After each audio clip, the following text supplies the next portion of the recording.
Hello everyone and welcome to yet another video in the Short Mein Samjhao series. Today for class 11th, and the topic which we are going to discuss today is rules of debit and credit. So let's just get right into it. So first of all, this topic is very important. इतने सारे varies क्यों? क्योंकि भैया अगर accounting एक अपना world है ना, तो ये जो चीज़ है, ये rules of debit and credit उस वर्ल्ड की भगवत गीता है, उस वर्ल्ड के जीवन का सार छिपा हुआ है इसमें। मतलब कि ऐसे तो अकाउंटिंग में बहुत कुछ है। इंडियन अकाउंटिंग स्टैंडर्ड्स हैं, अकाउंटिंग स्टैंडर्ड्स हैं, इंटरनेशनल फाइनेंशियल रिपोर्टिंग स्टैंडर्ड्स हैं, इंटरनेशनल अकाउंट, बहुत कुछ है, बहुत कुछ। पर उन सब में से ना तुम्हें कुछ भी नहीं आ पाएगा अगर तुम्हें ये चीज़ नहीं पता। So this is a very important topic. It lays a base for your further studies, for anything you do. तुम्हारा पहला क्वेश्चन हमेशा यही रहेगा कि डेबिट क्या करना है और क्रेडिट क्या करना है, क्योंकि उसके बाद ही सब कुछ होगा। Because if you look at the flow of accounting, तो flow of accounting कैसे होता है? सबसे पहले हम बनाते हैं journal. What is journal? Journal is the book of original entries, जहाँ पर ट्रांजैक्शंस जो हैं क्रोनोलॉजिकल ऑर्डर में रिकॉर्ड की जाती हैं। जर्नल बनाते टाइम क्या करते हैं? हम दो चीज़ें करते हैं। एक तो हम अकाउंट्स को आइडेंटिफाई करते हैं, ठीक है, कि कौन से अकाउंट्स इन्वॉल्व हैं एक ट्रांजैक्शन में, और दूसरा हम ये आइडेंटिफाई करते हैं कि उन अकाउंट्स में से कौन सा वाला डेबिट होगा, कौन सा वाला क्रेडिट होगा। क्योंकि अकाउंटिंग के ड्यूअलिटी प्रिंसिपल के हिसाब से हमें ये बात पता है कि किसी भी ट्रांजैक्शन में दो एस्पेक्ट्स इन्वॉल्व होते हैं। For reference please refer to my video accounting principles and assumptions. तो हमें ये बात पता है, उस वीडियो से हम सीख के आए थे कि किसी भी ट्रांजैक्शन में दो एस्पेक्ट्स इन्वॉल्व होते हैं, एक होता है डेबिट और एक होता है क्रेडिट। हर डेबिट का होता है एक इक्वल एंड कॉरेस्पॉन्डिंग क्रेडिट। तू जहां जहां रहेगा मेरा साया साथ होगा, राइट? सो अब हमें अगर कोई ट्रांजैक्शन दी है, सपोज कि परचेज्ड गुड्स फॉर कैश, ठीक है, और हमें बोला जर्नल में रिकॉर्ड करो, तो सबसे पहले तो हमें ये देखना है कि इस ट्रांजैक्शन में purchased goods for cash,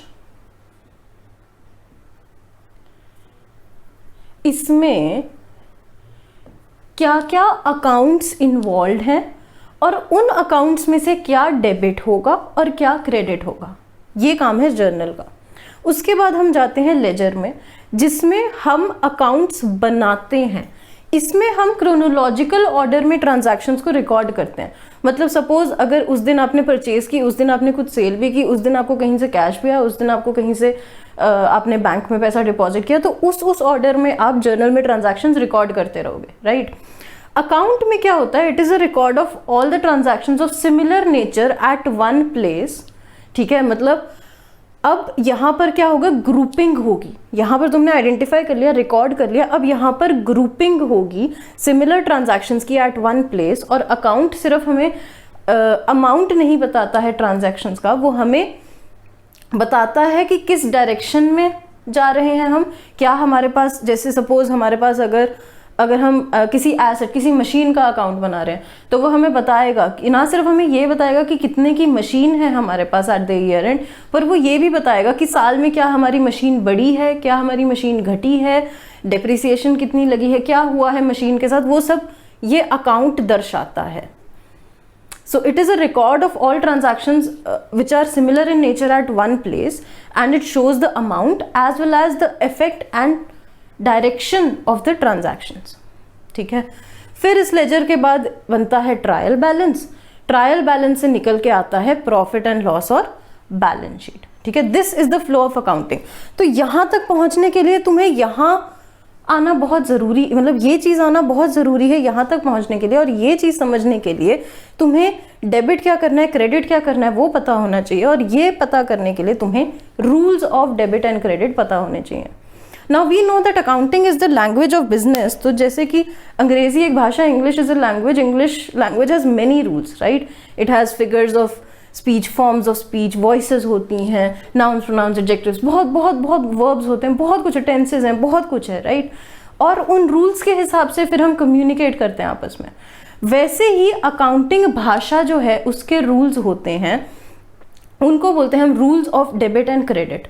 now before we go ahead I would like to mention कि डेबिट को हम क्या कहते हैं, अब्रीविएट करते हैं एज DR, और क्रेडिट को अब्रीविएट करते हैं एज CR।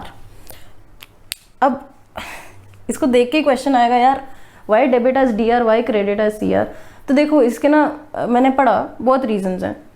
कुछ लोग बोलते हैं कि because see credit has CR in it, so now we had to, uniformity चाहिए थी तो डेबिट को DR कर दिया। कुछ लोग बोलते हैं कि it is because debit stands for debtor which is DR and credit is for creditor which is CR। And then कुछ लोग ऑल्सो से कि because it is because of the Latin origin of the words. This is not, ये तो English में हम debit और credit बोलते हैं, but actually the Latin origin of the words is something else. It is debere and credere. तो debere में DR दोनों आते हैं एंड क्रेडेरे में CR दोनों आते हैं, तो that is why it is debit and credit. Think what ever you में, सीधे देखो ना, D मने डेबिट एंड C मने क्रेडिट। तो CR मेरा personal favourite is because CR को अकेला लग रहा था, तो इसलिए डेबिट ने सोचा मैं DB क्यों बनूं, मैं DR बन जाऊंगा। Okay, so anyhow, so now to understand the rules of debit and credit हमें समझना पड़ेगा कि हम जर्नल में जो अकाउंट्स आइडेंटिफाई करते हैं उन अकाउंट्स के टाइप्स क्या क्या हैं। So these are the types of accounts. Okay, now first of all accounts are classified into two parts, personal accounts and impersonal accounts. Now what are personal accounts? Personal accounts मतलब which represent a person, ठीक है, और a group of persons, ठीक है। अब वो person man made भी हो सकता है, वो पर्सन आर्टिफिशियल भी हो सकता है, ठीक है। तो पर्सनल अकाउंट मतलब वो जो या तो किसी बंदे की तरफ इशारा कर रहे हैं या फिर एक आर्टिफिशियल पर्सन की तरफ इशारा कर रहे हैं या फिर एक ग्रुप ऑफ पर्सन्स की तरफ इशारा कर रहे हैं। And what are impersonal accounts? My favourite definition of all times, accounts which are not personal accounts are called impersonal accounts, ठीक है। So first of all we will look into personal accounts, ठीक है। तो मतलब या तो ये किसी बंदे को बता रहे हैं, या तो ये किसी आर्टिफिशियल पर्सन को बता रहे हैं, या तो ये किसी ग्रुप ऑफ पर्सन्स को रिप्रेजेंट कर रहे हैं, ठीक है। So it is further divided into 3 types. Natural person मतलब जिसको भगवान ने बनाया, जैसे कि मैं, आप, भगवान की देन, राइट। तो natural persons are the creation of God, ठीक है। मतलब जैसे इसमें क्या आ जाएगा, तुम्हारे डेटर, तुम्हारे क्रेडिटर, ठीक है, ओनर, है ना, ये सारे जो हैं ये भगवान जी ने बनाया, अल्लाह ने बनाए हैं, ठीक है। तो ये आ जाएंगे नेचुरल पर्सन्स। फिर आते हैं artificial persons. Now what are artificial persons? Artificial persons वो हैं जिन्हें भगवान ने नहीं बनाया पर इंसानों ने बनाया, क्योंकि कभी कभी अपन को लगता है कि अपुनिच भगवान है। मतलब मैंने आपको बताया था अकाउंटिंग प्रिंसिपल्स वाले लेक्चर में कि a business is considered to be separate from its owners, right. Business अलग है, ओनर अलग है। बिजनेस की ट्रांजैक्शंस जो हैं वो बिजनेस के पॉइंट ऑफ व्यू से रिकॉर्ड होती हैं, है ना। तो जब बिजनेस और ओनर अलग हो ही गए, हम बिजनेस के हिसाब से ही सब कुछ रिकॉर्ड कर रहे हैं, तो हमने सोचा क्यों ना यार इसको लीगल दर्जा दे दिया जाए। इतनी इंपॉर्टेंस अगर इसको दे रही है कि इसके पॉइंट ऑफ व्यू से तुम एक पूरा मतलब फाइनेंशियल स्टेटमेंट्स बनाने लग पड़े हो, तो यार इसको ना लीगल दर्जा दो, इसको भी कुछ मानो कि कुछ तो हो। अब सभी थोड़ी ना अपने बिजनेस को बिजनेस बिजनेस बिजनेस बोलना शुरू हो जाएंगे, कंफ्यूजन हो जाएगा। हर बिजनेस का अलग से नाम होना चाहिए, उसकी अपनी एक पहचान होनी चाहिए, उसकी अपनी एक फॉर्म होनी चाहिए, आइडेंटिटी होनी चाहिए, कि इसको ऐसा ना लगे कि यार मैं इतना ज़रूरी हूँ पर मुझे किसी ने भाव नहीं दिया, राइट। तो जब इंसान जो है किसी कंपनी, किसी ऑर्गेनाइजेशन को, किसी फर्म को, किसी भी कॉर्पोरेट एंटिटी को लीगल दर्जा देता है, ठीक है, तो उससे क्या हम कहते हैं, आर्टिफिशियल पर्सन। उसे भगवान ने नहीं बनाया था, इंसान आया और इंसान ने इसको कुछ बना दिया, ठीक है। सो नेचुरल पर्सन भगवान की कृपा, आर्टिफिशियल पर्सन इंसान की कृपा। Now what is representative person? Representative person मतलब these are the accounts which represent a group of persons, a person और a group of persons. For example अगर मैं बात करूं outstanding salary, what comes to your mind? एक ऐसा बंदा या कुछ ऐसे बंदे जिनको अभी तक हमने सैलरी नहीं पे करी, हाय हाय रब्बा, आगे कितना पैसा मार ले होना था। नहीं नहीं, दे देंगे, 1 महीने बाद दे देंगे। Represent a group of persons और अ सिंगल पर्सन, उन अकाउंट्स को बोलते हैं रिप्रेजेंटेटिव अकाउंट्स। ठीक है, तो पर्सनल अकाउंट्स के 3 टाइप्स हो गए, एक नेचुरल पर्सन अकाउंट, एक आर्टिफिशियल पर्सनल अकाउंट, एक रिप्रेजेंटेटिव पर्सनल अकाउंट। ठीक है, तो भैया अच्छा ठीक है, अब इसका रूल क्या है, इसमें डेबिट क्या होगा और क्रेडिट क्या होगा जहां अगर बंदे इन्वॉल्व हैं? तो भैया debit the receiver and credit the giver. मतलब जो रिसीव कर रहा है वो होगा डेबिट और जो दे रहा है वो होगा क्रेडिट। ठीक है, मतलब फॉर एग्जाम्पल अगर एंट्री है received cash from Sohan, received cash from Sohan, इसमें कैश का क्या होगा वो तो आगे चल के देखते हैं, पर सोहन से रिसीव हो रहा है तो सोहन हमें दे रहा है, तो सोहन क्या हो जाएगा? Credit, because credit the giver. तो दूसरा एस्पेक्ट तो कैश ही इन्वॉल्व है, तो इससे तो मतलब कॉमन सेंस से ही पता चल रहा है कि कैश डेबिट हो जाएगा, पर कैश क्यों डेबिट होगा वो आगे पता चल जाएगा, उसका भी रीजन पता चल जाएगा, रूल पता चल जाएगा, but otherwise right. So these are the personal accounts, ठीक है, which represent a person, a group of person or an organization. Okay. Second type of accounts is the impersonal accounts. Now what are impersonal accounts? Impersonal accounts are those accounts which are not personal accounts. मतलब they do not represent a person, they do not represent even a group of person, they do not even represent any artificial person. तो फिर क्या बच गया? फिर बचा या तो assets या तो एक्सपेंसेस और इनकम। तो इम्पर्सनल अकाउंट्स में इंक्लूड होते हैं तुम्हारे या तो एसेट्स या तो एक्सपेंसेस और इनकम। तो इम्पर्सनल अकाउंट्स की 2 कैटेगरीज हुई, रियल अकाउंट्स और nominal accounts. Real accounts are those accounts which represent assets, फिर वो टैंजिबल हो इनटैंजिबल हो। टैंजिबल मतलब जैसे मशीन, कार, इनटैंजिबल मतलब तुम टच नहीं कर सकते, जैसे कि गुडविल, पेटेंट्स, ये सब। गुडविल होता है तुम्हारा अच्छा नाम, ठीक है। तो रियल अकाउंट्स जो कि एसेट्स को रिप्रेजेंट करते हैं, या फिर नॉमिनल अकाउंट्स जो कि एक्सपेंसेस या इनकम को रिप्रेजेंट करते हैं, ठीक है। अब भैया इम्पर्सनल अकाउंट में जो रियल अकाउंट है उसका रूल अलग है और जो नॉमिनल अकाउंट है उसका रूल अलग है। सबसे पहले रियल वाले का देखते हैं, एसेट्स टैंजिबल या इनटैंजिबल। तो debit what comes in, credit what goes out, this is the rule. Debit what comes in, जो आवत है वो डेबिट हो जाएगा, जो जावत है वो क्रेडिट हो जाएगा, ठीक है। अब जैसे मैंने पहला अभी बोला था कि cash received from Sohan, right, तो उसमें सोहन वाज द गिवर, तो वो क्रेडिट हो गया। तो कैश इज एन एसेट, ठीक है, और कैश हमारे पास क्या हुआ था, आया था, केम इन डेबिट, तो कैश क्या हो जाएगा, डेबिट। ऐसी ट्रांजैक्शंस में क्या होगा, ऐसा नहीं होगा कि सारी पर्सनल अकाउंट्स इन्वॉल्व हो गए, सारी इम्पर्सनल अकाउंट्स।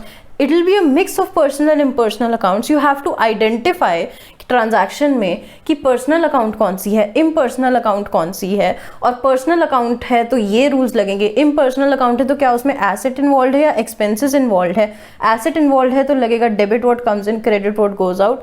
और अगर एक्सपेंसेस या इनकम इन्वॉल्व है तो उसका रूल है कि debit all the expenses and losses and credit all the incomes and gains. जो भी तुम्हारा खर्चा है और जो भी तुम्हारा नुकसान हुआ, जैसे सपोज अगर तुमने मशीन थी, तुमने लॉस पे सेल की है, तो वो जो लॉस होगा भैया वो डेबिट होगा। कोई तुम बिजनेस के लिए खर्चा कर रहे हो वो डेबिट होगा। Credit all incomes and gains, कोई तुम्हारी इनकम आ रही है, कोई सेल हुई है, सेल इज एन इनकम, तो सेल जो है वो क्रेडिट होगी। गेन, अगर तुमने कोई मशीन बेची है और तुमने बुक वैल्यू से ज़्यादा में बेच दी है, तो वो जो तुम्हें फ़ायदे की फिगर है वो भी तुम क्या करोगे, क्रेडिट करोगे, ठीक है। तो पर्सनल अकाउंट के रूल्स क्या हैं, debit the receiver, credit the giver. Impersonal account में 2 तरह के अकाउंट आते हैं, रियल और नॉमिनल। रियल मतलब एसेट वाले, उसका रूल है debit what comes in, credit what goes out. और नॉमिनल में एक्सपेंसेस और इनकम वाले आते हैं, तो debit all expenses and losses, credit all incomes and gains. Now this is the traditional approach of accounting. Traditional approach of accounting, क्योंकि हम traditionally accounts को क्लासिफाई कर रहे हैं, या तो वो पर्सन होगा या तो वो पर्सन नहीं होगा। अगर वो पर्सन होगा या तो वो नेचुरल होगा, भगवान ने बनाया तो हमने बनाया, या तो वो रिप्रेजेंट कर रहा है किसी को, ठीक है। अगर वो इम्पर्सनल होगा तो एसेट होगा या एक्सपेंस लॉस होगा। हमने बोला भैया जी हम हैं मॉडर्न बच्चे, हम हैं आज की पीढ़ी, ठीक है, हमें जो है ना छड्डो, उसको छड्डो, हमें ये बताओ किसी भी ट्रांजैक्शन में 5 ही चीज़ें हो सकती हैं, या तो एसेट होगा, या तो लायबिलिटी होगा, या तो कैपिटल होगा, या तो रेवेन्यू होगा, या तो एक्सपेंसेस होगा। मैंने बोला बात तो सही है। मैंने नहीं बोला, मतलब जिसने रूल बनाया उसने बोला, है ना। तो उसने बोला कि इतना सारा स्यापा देखने की बजाय कि भगवान ने किसको बनाया, हमने किसको बनाया, ये सब नहीं देखने का, तुम इधर आओ सीधा ना, ये बताओ कि एसेट के केस में क्या होगा, लायबिलिटी के केस में क्या होगा, कैपिटल के केस में क्या होगा, रेवेन्यू के केस में क्या होगा, और एक्सपेंस के केस में क्या होगा। कहानी खत्म करो ना। फिर हमें सिर्फ ये आइडेंटिफाई करना पड़ेगा कि एसेट क्या है, लायबिलिटी क्या है, कैपिटल क्या है, रेवेन्यू क्या है, एक्सपेंसेस क्या है। वहां पहले हम ये देखेंगे अच्छा इट इज भगवान ने बनाया या हमने बनाया या ये क्या है, मशीन है कुछ, ये नहीं करना यार, इतना नहीं करने का। हमने बोला अच्छा शांत शांत गदाधारी भीम शांत, आई टेल यू, ठीक है, हम अलग से रूल बना देते हैं। These rules coincide but these are just simpler to follow, बिल्कुल डायरेक्ट हैं, ठीक है, कोई इसमें टाइप टूइप नहीं बता रहे। अगर एसेट इन्वॉल्व है, इंक्रीज हो रहा है अगर वो, तो डेबिट करो, डिक्रीज हो रहा है अगर तो क्रेडिट करो। मतलब कैश रिसीव्ड फ्रॉम सोहन के केस में अगर बात करें तो कैश इज एन एसेट और वो इंक्रीज हो रहा था तो डेबिट करो, ठीक है। लायबिलिटीज के केस में अगर इंक्रीज हो रही हैं तो क्रेडिट करो, डिक्रीज हो रही हैं तो डेबिट करो। क्यों? क्योंकि लायबिलिटीज जो है वो एसेट के उल्टी चलती हैं। बैलेंस शीट में एसेट और लायबिलिटी को ही तो कंसिडर किया जाता है। तो अगर एसेट का इंक्रीज जो है वो हम बढ़ा रहे हैं तो लायबिलिटीज को उल्टी दिशा में मूव करवाना पड़ेगा ना, ताकि ये दोनों चीज मैच हो, है ना। तो अगर एसेट का इंक्रीज हम डेबिट करा रहे हैं तो लायबिलिटीज का इंक्रीज जो है हम क्रेडिट कराएंगे, और लायबिलिटीज में अगर कुछ डिक्रीज हो रहा है तो वो डेबिट होगा। Now suppose there is another entry, cash paid to Mohan, cash paid to Mohan, Mohan हमारा क्रेडिटर है, ठीक है, और हमने क्रेडिटर को कैश पे किया, ठीक है। तो अब क्रेडिटर है, लायबिलिटी है, लायबिलिटी डिक्रीज हो रही है तो decrease of liability is debited, तो मोहन विल बी डेबिटेड, है ना। और कैश पे हुआ है, कैश कम हो रहा है, एसेट कम हो रहा है, decrease in asset is credited, तो मोहन टू कैश ये हमारी जो है एंट्री बन जाएगी। अब यार ये टू क्यों लिखते हैं? टू इसलिए लिखते हैं यार क्योंकि ऐसे अगर तुम मोहन कैश सिर्फ ऐसे डेबिट क्रेडिट लिखोगे तो कंफ्यूजन हो जाएगी ना, कि क्या मतलब देखने में अच्छा नहीं लग रहा, वो देखने में सारा ऐसा लग रहा है एक ही कुछ है, अगर किसी से ये चीज़ मिस हो गई तो गड़बड़ हो जाएगी। तो हम क्या करते हैं, जो डेबिट होना होता है उसको तो ऐसे लिख लेते हैं, ठीक है, और जो ये क्रेडिट वाली चीज़ें होती है ना उसको थोड़ा सरका के यहाँ पर लिखते हैं, थोड़ी सी जगह छोड़ देते हैं ताकि देखने वाले को साफ साफ पता चल जाए कि डेबिट क्या हो रहा है, क्रेडिट क्या हो रहा है। आंखों को देखने में लुभावना लगता है और साथ में इंफॉर्मेशन को ढंग से बताता है, और अकाउंटिंग का मकसद ये है इंफॉर्मेशन को ढंग से बताए, राइट। सेम वे में कैपिटल, वो भी लायबिलिटी साइड में दिखाया जाता है बैलेंस शीट में, तो उसका भी वैसे ही मूवमेंट रिकॉर्ड होगी जैसी लायबिलिटीज की हो रही है। तो if capital is increased it is credited, if it is decreased it is debited. Revenue, revenue के केस में increase in revenue is credited, decrease in revenue is debited. Same as जो नॉमिनल अकाउंट का था, credit all incomes and gains, debit all expenses and losses. तो revenue का increase is credited, decrease is debited, और expenses का increase is debited and decrease is credited, ठीक है। तो या तो तुम मॉडर्न अप्रोच के हिसाब से चल लो, ठीक है, कि सीधे asset liability capital revenue expenses इनके रूल्स याद कर लो, ठीक है, या तो तुम उस हिसाब ट्रेडिशनल से चल लो कि पहले टाइप्स ऑफ अकाउंट्स देखो और ये सब कर लो। Now debit does not increase, मतलब जब इंक्रीज को हम डेबिट करते हैं एसेट्स में, ठीक है, तो that does not necessarily mean कि debit is always favourable for the company, ठीक है। Why is that so? क्योंकि जहाँ तक मुझे लग रहा है देखने से, एसेट का इंक्रीज डेबिट होता है और लाइबिलिटीज का डिक्रीज भी डेबिट होता है। तो एसेट का इंक्रीज होना तो अच्छी बात है और लाइबिलिटी का डिक्रीज होना भी अच्छी बात है, तो ये डेबिट अच्छा ही होता होगा ना हमेशा? नहीं, क्योंकि अगर आप देखो एक्सपेंसेस का इंक्रीज भी डेबिट होता है। तो it is not always important कि debit will be favourable for the company, it just depends upon किस टाइप ऑफ अकाउंट के साथ तुम डील कर रहे हो। अगर एसेट्स की बात कर रहे हो, हाँ डेबिट इज फेवरेबल, पर अगर तुम एक्सपेंसेस या लॉसेस की बात कर रहे हो, no debit is not favourable. तो यू कैन नॉट जस्ट जज एवरिथिंग, ठीक है? गीता है भगवान, भाई साहब गीता है, इतनी आसानी से समझ नहीं आएगी ये, ठीक है? इतना आसान नहीं है इसको इंटरप्रेट करना, इसको ध्यान से पढ़ना पड़ता है, देखना पड़ता है, सीखना पड़ता है, समझना पड़ता है, ठीक है? एक ट्रिक बताऊं, ये दिख रहा है नॉमिनल अकाउंट। नॉमिनल अकाउंट के आगे तुम अगर आउटस्टैंडिंग या प्रीपेड जोड़ दोगे ना, वो बन जाएगा रिप्रेजेंटेटिव अकाउंट। कैसे?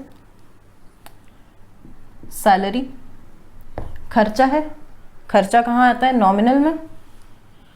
Outstanding salary represents a group of people जिनको सैलरी नहीं मिला अभी तक।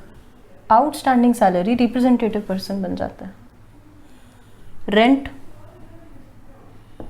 खर्चा है, इसके आगे मैं प्रीपेड जोड़ दूं तो इट रिप्रेजेंट्स अ पर्सन जिसको हमने एडवांस में रेंट दे दिया है, ये रिप्रेजेंटेटिव बन जाता है।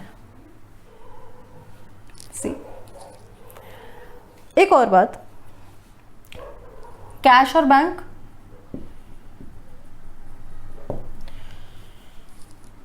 ऑलमोस्ट इक्विवेलेंट माने जाते हैं, है ना? कैश इज एन एसेट, उसको हम रियल अकाउंट में क्लासिफाई करते हैं। जो बैंक है ना, है तो मानते तो इसको भी हम एसेट ही हैं, पर most importantly bank represents an organisation, group of people. मतलब जी हाँ, बैंक जो है वो पर्सनल अकाउंट माना जाता है, आर्टिफिशियल है, क्योंकि bank represents, it is an organisation which represents a person, तो पर्सनल अकाउंट में क्लासीफाई होता है, जबकि जो कैश है वो इम्पर्सनल अकाउंट में क्लासीफाई होता है। पर वैसे बैलेंस शीट में तो दोनों को एसेट साइड में दिखाया जाता है, तो never mind, but still this was an interesting fact I thought you should know. So this was the rules of debit and credit. Do let me know about your feedback, whether you liked it or not, and tell me in the comment section कुछ doubts हैं तो. I'll see you guys in the next lecture.